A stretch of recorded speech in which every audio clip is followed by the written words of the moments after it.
Hello everyone, NCERT Hindi medium में आप सभी का स्वागत है। बच्चों, आज हम अध्याय 2 सूक्ष्म जीव मित्र एवं शत्रु का आगे का अध्ययन करेंगे। चलिए अध्ययन प्रारंभ करते हैं।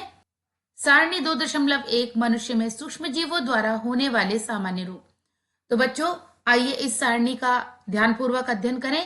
सबसे पहले है मानव रोग, उसके बाद है रोग कारक सूक्ष्म जीव, इसके पश्चात है संचरण का तरीका यानी वो कैसे फैलते हैं, और अंत में है बचाव के उपाय। चलिए पहले देखते हैं। सबसे पहले है क्षय रोग। तो क्षय रोग का किस जीव से फैलता है? जीवाणु से। और किस तरीके से? वायु से फैलता है। खसरा ये वायरस से फैलता है, वायु के माध्यम से। चिकन पॉक्स यह वायरस से फैलता है, वायु के माध्यम से या सीधे संपर्क से। पोलियो यह भी वायरस से फैलता है बच्चों, जो कि वायु या जल के माध्यम से फैलता है। अब देखते हैं इससे बचाव के उपाय। रोगी व्यक्ति को पूरी तरह से अन्य व्यक्तियों से अलग रखना चाहिए। रोगी की व्यक्तिगत वस्तुओं को अलग रखना, उचित समय पर टीकाकरण। अगला देखते हैं हैजा फैलता है जीवाणु से, माध्यम है जल और भोजन। टाइफाइड फैलता है जीवाणु से और माध्यम है जल। बच्चों, ये साधारण जल या भोजन नहीं, ये दूषित जल और भोजन होते हैं। जब हम साफ सफाई नहीं रखते हैं तब ये ऐसा होता है। व्यक्तिगत स्वच्छता एवं अच्छी आदतों को अपनाना चाहिए इसे दूर करने के लिए। भली भांति पके भोजन और उबला पेयजल एवं टीकाकरण। ठीक है, ये है इससे बचाव के उपाय। आगे चलते हैं। हेपेटाइटिस ए, ये बच्चों वायरस से फैलता है जल के माध्यम से, और बचाव का उपाय है उबले हुए पेयजल का प्रयोग करें और टीकाकरण। आगे चलते हैं। मलेरिया जो कि प्रोटोजोआ से फैलता है और इसका माध्यम है मच्छर। तो उपाय है मच्छरदानियों का प्रयोग करना चाहिए, मच्छर भगाने वाले रसायन का प्रयोग, कीटनाशक का छिड़काव एवं मच्छर के प्रजनन रोकने के लिए जल को किसी भी स्थान पर एकत्र ना रहने दें। इसके पश्चात आगे आते हैं। मनुष्य में होने वाले कुछ सामान्य रोग, उनके फैलने तथा रोकने के लिए कुछ उपाय तालिका 2.1 में दर्शाए गए हैं। बच्चों, ये ही तालिका है जिसे कि हमने अभी अध्ययन किया है। आगे चलते हैं। जंतुओं में रोग कारक जीवाणु। अनेक सूक्ष्म जीव केवल मनुष्य एवं पौधों में ही रोग के कारक नहीं है, वरन वे दूसरे जंतुओं में भी रोग उत्पन्न करते हैं। उदाहरण के लिए एंथ्रेक्स मनुष्य एवं मवेशियों में होने वाला भयानक रोग है जो जीवाणु द्वारा होता है। गाय में खुर एवं मुंह का रोग वायरस द्वारा होता है। आइए देखें बच्चों एक नई खोज के बारे में। रॉबर्ट कोच ने सन 1876 में बेसिलस एंथ्रेसिस नामक जीवाणु की खोज की, जो एंथ्रेक्स रोग का कारक है। आगे चलते हैं। पौधों में रोग उत्पन्न करने वाले सूक्ष्म जीव। अनेक सूक्ष्म जीव गेहूं, चावल, आलू, गन्ना, संतरा, सेब इत्यादि पौधों में रोग के कारक है। रोग के कारण फसल की उपज में कमी आ जाती है। तालिका 2.2 में कुछ पादप रोग दर्शाए गए हैं। कुछ रसायनों का प्रयोग करके इन सूक्ष्म जीवों पर नियंत्रण पाया जा सकता है। आइए बच्चों सारणी 2.2 का अध्ययन करें। सूक्ष्म जीवों द्वारा पौधों में होने वाले कुछ सामान्य रोग। पहले है पादप रोग यानी कि जो पौधों में रोग होता है वो। फिर है सूक्ष्म जीव यानी कि सूक्ष्म जीव से उसमें होता है। संचरण का तरीका यानी कि ये फैलता कैसे है। पहला रोग है नींबू कैंकर, ये बच्चों जीवाणु से फैलता है और संचरण का तरीका है वायु। फिर है गेहूं की रस्ट, बच्चों ये सूक्ष्म जीव कवक के माध्यम से फैलता है और इसके संचरण का तरीका है वायु एवं बीज। फिर है भिंडी की पीत, ये वायरस के माध्यम से फैलता है और इसके संचरण का तरीका है कीट है। खाद्य विषाक्तन यानी कि फूड पॉइजनिंग, बूझो के एक मित्र ने उसे एक पार्टी में आमंत्रित किया। वहां उसने अनेक प्रकार के व्यंजन खाए। घर आने पर उसे वमन यानी कि उल्टी होने लगी। उसे अस्पताल ले जाया गया। डॉक्टर ने बताया कि यह खाद्य विषाक्तन यानी कि फूड पॉइजनिंग के कारण होने वाली स्थिति है। आइए देखें ये पहेली क्या सोच रही है। पहेली को आश्चर्य होता है कि भोजन विष कैसे बन सकता है। आइए देखें कैसे बनता है। सूक्ष्म जीवों द्वारा संदूषित भोजन करने से खाद्य विषाक्तन हो सकता है। हमारे भोजन में उत्पन्न होने वाले सूक्ष्म जीव कभी कभी विषैले पदार्थ उत्पन्न करते हैं। यह भोजन को विषाक्त बना देते हैं। जिसके सेवन से व्यक्ति भयंकर रूप से रोगी हो सकता है अथवा कभी कभी उसकी मृत्यु भी हो सकती है। अतः यह आवश्यक है कि हम भोजन को संदूषित होने से बचाएं। आगे चलते हैं। 2.5 खाद्य परिरक्षण। अध्याय 1 में हमने खाद्य बीजों के परिरक्षण एवं भंडारण के उपायों के विषय में पढ़ा था। हम पके हुए भोजन का घर पर परिरक्षण किस प्रकार कर सकते हैं। आप जानते हैं कि खुले एवं नम स्थान पर रखी ब्रेड पर कवक आक्रमण कर देते हैं। सूक्ष्म जीव हमारे भोजन को संदूषित कर देते हैं। संदूषित भोजन से दुर्गंध आने लगती है, इसका स्वाद भी खराब हो जाता है, अतः रंग रूप में भी परिवर्तन आ सकता है। क्या भोजन का संदूषण एक रासायनिक अभिक्रिया है? पहेली ने कुछ आम खरीदे, परंतु कई दिनों तक वह उन्हें नहीं खा पाई। बाद में उसने देखा कि वे सड़ गए हैं, परंतु वह जानती है कि उसकी दादी द्वारा बनाया गया आम का अचार काफी समय तक संदूषित नहीं होता। वह भ्रमित है। आइए हम खाद्य परिरक्षण के कुछ सामान्य तरीकों का अध्ययन करें जिनका उपयोग हम अपने घरों में करते हैं। हमें इन्हें सूक्ष्म जीवों से बचाव के उपाय करना चाहिए। रासायनिक उपाय।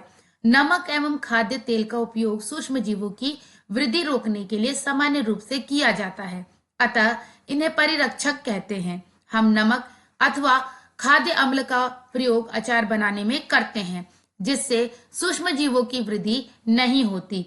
सोडियम बेंजोएट तथा सोडियम मेटाबाइसल्फाइड सामान्य परिरक्षक हैं। जैम एवं स्क्वैश बनाने में इन रसायनों का उपयोग उन्हें संदूषित होने से बचाता है। नमक द्वारा परिरक्षण। सामान्य नमक का उपयोग मांस एवं मछली के परिरक्षण के लिए काफी लंबे अरसे से किया जा रहा है। जीवाणु की वृद्धि रोकने के लिए मांस तथा मछली को सूखे नमक से ढक देते हैं। नमक का उपयोग आम, आंवला एवं इमली के परिरक्षण में भी किया जाता है। चीनी द्वारा परिरक्षण। जैम, जेली एवं स्क्वैश का परिरक्षण चीनी द्वारा किया जाता है। चीनी के प्रयोग से खाद्य पदार्थ की नमी में कमी आती है, जो संदूषण करने वाले जीवाणुओं की वृद्धि को नियंत्रित करता है। तेल एवं सिरके द्वारा परिरक्षण। तेल एवं सिरके का उपयोग अचार को संदूषण से बचाने में किया जाता है, क्योंकि इसमें जीवाणु जीवित नहीं रह सकते। सब्जियां, फल, मछली तथा मांस का परिरक्षण इस विधि द्वारा करते हैं। गर्म एवं ठंडा करना। आपने अपनी माँ को दूध उबाल कर रखते हुए देखा होगा। उबालने से अनेक सूक्ष्म जीव नष्ट हो जाते हैं। इसी प्रकार हम अपना भोजन रेफ्रिजरेटर में रखते हैं, क्योंकि कम ताप सूक्ष्म जीवों की वृद्धि को रोकता है। आइए बच्चों देखें बूझों का क्या कहना है। थैलियों में आने वाला दूध संदूषित क्यों नहीं होता? मेरी माँ ने बताया कि यह दूध पाश्चरीकृत है। पाश्चरीकरण क्या है? पाश्चरीकृत दूध को बिना उबाले इस्तेमाल किया जा सकता है, क्योंकि यह सूक्ष्म जीवों से मुक्त होता है। इसके लिए दूध को 70 डिग्री सेल्सियस पर 15 से 30 सेकंड के लिए गर्म करते हैं, फिर एकाएक ठंडा कर उसका भंडारण कर लेते हैं। ऐसा करने से सूक्ष्म जीवों की वृद्धि रुक जाती है। इस प्रक्रिया की खोज लुई पाश्चर नामक वैज्ञानिक ने की थी, इसीलिए इसे पाश्चरीकरण कहते हैं। भंडारण एवं पैकिंग। आजकल मेवे तथा सब्जियां भी वायुरोधी सील किए गए पैकेटों में बेचे जाते हैं, जिससे सूक्ष्म जीवों से सुरक्षा होती है। 2.6 नाइट्रोजन स्थिरीकरण। आपने कक्षा 6 और 7 में राइजोबियम जीवाणु के बारे में पढ़ा है। लेग्यूम पौधों यानी दलहन में नाइट्रोजन स्थिरीकरण में सहायक होते हैं। स्मरण कीजिए, राइजोबियम लेग्यूम पौधों की ग्रंथिकाओं में रहते हैं, जैसे सेम और मटर, जो एक सहजीविता है। कभी कभी तड़ित विद्युत द्वारा भी नाइट्रोजन का स्थिरीकरण होता है, परंतु आप जानते हैं कि नाइट्रोजन की मात्रा वायुमंडल में स्थिर रहती है। आपको आश्चर्य होगा कि यह कैसे संभव है। आइए इसके विषय में अगले भाग में समझते हैं। 2.7 नाइट्रोजन चक्र। हमारे वायुमंडल में 78% नाइट्रोजन गैस है। नाइट्रोजन सभी सजीवों का आवश्यक संघटक है, जो प्रोटीन, पर्णहरित यानी क्लोरोफिल, न्यूक्लियस एसिड एवं विटामिन में उपस्थित होते हैं। पौधे एवं जंतु वायुमंडलीय नाइट्रोजन का उपयोग सीधे नहीं कर सकते हैं। मिट्टी में उपस्थित जीवाणु व नीले हरे शैवाल वायुमंडलीय नाइट्रोजन का स्थिरीकरण करके नाइट्रोजन यौगिकों में परिवर्तित कर देते हैं। जब नाइट्रोजन इस प्रकार उपयोगी यौगिकों में परिवर्तित हो जाती है, पौधे इसका उपयोग मिट्टी में से जड़ तंत्र द्वारा करते हैं। इसके पश्चात अवशोषित नाइट्रोजन का उपयोग प्रोटीन एवं अन्य यौगिक के संश्लेषण में करते हैं। पौधों पर निर्भर करने वाले जंतु उनके प्रोटीन एवं अन्य नाइट्रोजनी यौगिक प्राप्त करते हैं। चित्र 2.10 बच्चों, यह चित्र 2.9 है, जिसमें कि लेग्यूम पौधे की जड़ ग्रंथिकाएं हैं। ये देखिए, ये जड़ है। पौधों एवं जंतुओं की मृत्यु के बाद मिट्टी में उपस्थित जीवाणु एवं कवक नाइट्रोजनी अवशिष्ट को नाइट्रोजनी यौगिकों में परिवर्तित कर देते हैं, जो पौधों द्वारा पुनः उपयोग होता है। कुछ विशिष्ट जीवाणु नाइट्रोजनी यौगिक को नाइट्रोजन गैस में परिवर्तित कर देते हैं, जो वायुमंडल में चली जाती है। परिणामतः वायुमंडल में नाइट्रोजन की मात्रा लगभग स्थिर रहती है। आइए बच्चों चित्र 2.10 में नाइट्रोजन चक्र को समझते हैं। ये देखिए, ये वायुमंडलीय नाइट्रोजन है, ये देख रहे हैं, और यहाँ नीचे देखिए मिट्टी में उपस्थित नाइट्रोजन के यौगिक। अब हम यहां से समझते हैं मिट्टी में जो उपस्थित नाइट्रोजन के यौगिक होते हैं। ये देखिए क्या होता है, जीवाणु द्वारा नाइट्रोजन यौगिक का गैसीय नाइट्रोजन में परिवर्तन हो जाता है। ये देखिए इधर परिवर्तन हो गया है इस वाले में। इसके पश्चात क्या होता है, ये वायुमंडलीय नाइट्रोजन हो जाता है। इसके बाद इसका क्या होता है, ये देखिए पहले इस वाले तीर को यानी एरो को समझते हैं। वायुमंडलीय नाइट्रोजन का जीवाणु एवं नीले हरे शैवाल द्वारा स्थिरीकरण होता है।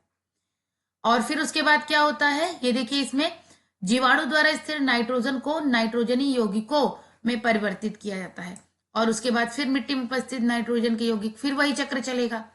एक और भी चक्र है इसी में ही, दूसरा है कि एक और कारक होता है तड़ित द्वारा नाइट्रोजन स्थिरीकरण, और ये सीधे ही ये देखिए यहां से मिट्टी में उपस्थित नाइट्रोजन के यौगिक हो जाते हैं।